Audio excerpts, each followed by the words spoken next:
አሁን የምነግራችሁን እነዚህን 4 ነጥቦች ውል ላይ በደንብ ሳታዩና ቼክ ሳታደርጉ ከሪል ስቴቶች ቤት አትግዙ። የመጀመሪያው ቤቱን በኢትዮጵያ ብር ነው ወይስ በዶላር ነው እየገዛን ያለ ነው የሚለውን ቼክ ማድረግ መቻል አለባችሁ። ከአንድ ሪል ስቴት ቤት ስትገዙ ስፔሻሊ ይሄ አንደር ኮንስትራክሽን ገና የሚጀመር ሳይት በ2 ዓመት በ3 ዓመት የሚያልቅ ሳይት ከሆነ ውል ስትፈራረሙ ቅድመ ክፍያ ከፍላችሁ ቀሪውን ክፍያ እንዴት ነው የምንከፍለው? ምንም አይነት የዋጋ ጭማሪ አይኖርብንም፣ ዶላር ሲጨምር ዋጋ ይጨምርብንም፣ የዶላር ኢንፍሌሽን አይኖርም የሚለውን ቼክ ማድረግ አለባችሁ። ሁለተኛው ደግሞ አከፋፈሉን ነው።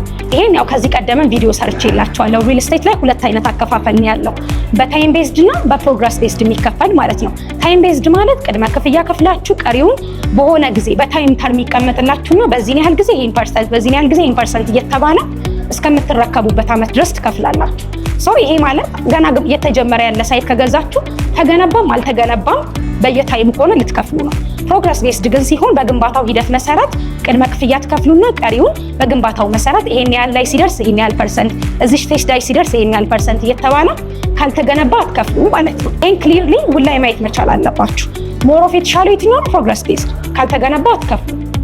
ስፔሻሊ አንደር ኮንስትራክሽን ሳይት ከሆነ ይሄ ነው የሚያዋጣው። እያለቀ ያለ ህንጻ ከሆነ ችግር የለውም፣ በታይምም ቢሆን አከፋፈሉ ያው ውስጥ 80% በላይ ያለቀ ከሆነ ማለት ነው።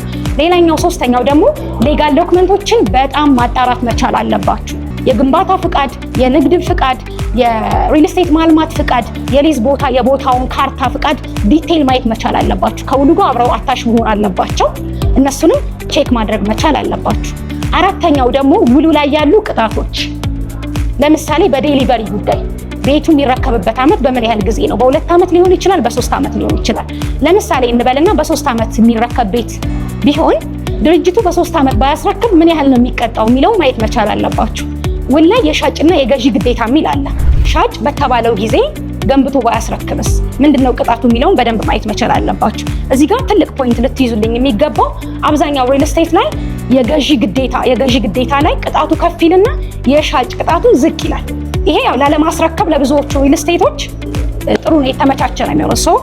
አብዛኛው ውል ላይ ስታዩ ቼክ ማድረግ ያለባችሁ ዴሊቨሪ በጣም ሴንሲቲቭ ኢሹ ስለሆነ፣ ርክክብ በጣም ሴንሲቲቭ ኢሹ ስለሆነ ቅጣቱ ከፍ ማለት መቻል አለበት። ድርጅቱ ሰርቶ ባያስረክብ ከፍ ያለ ቅጣት ነው መክፈል ያለበት። ኢቭን ይሄ ትክክል ነው እያልኩ አይደለም፣ ሰርቶ ማስረከብ ግዴታው ነው።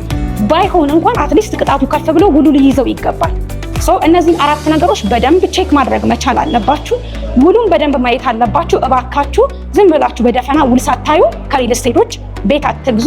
ለዚህ ደግሞ ጥሩ የሆነ ክሊርሊ በደንብ ሊያስረዳችሁ የሚችል ኢንፎርሜሽኑን ሊሰጣችሁ የሚችል የሽያጭ አማካሪ ማግኘት መቻል አለባችሁ። ስፔሻሊ ደግሞ የቴምር ሪል ስቴትን ፕሮዳክቶች መግዛት ፈልጋችሁ ጥሩ የኔን ስልክ ከስራ አስቀምጥላችኋለሁ፣ ደውላችሁ አማክሩኝ፣ ኮንሰልት አደርጋችኋለሁ። ቤቱን መግዛት ከፈለጋችሁ አግዛችኋለሁ ማለት ነው። ኢክራም ጌታቸው እባላለሁ። የቴምር ሪል ስቴት ሴልስ ማናጀር ነኝ። ሰናይ ጊዜ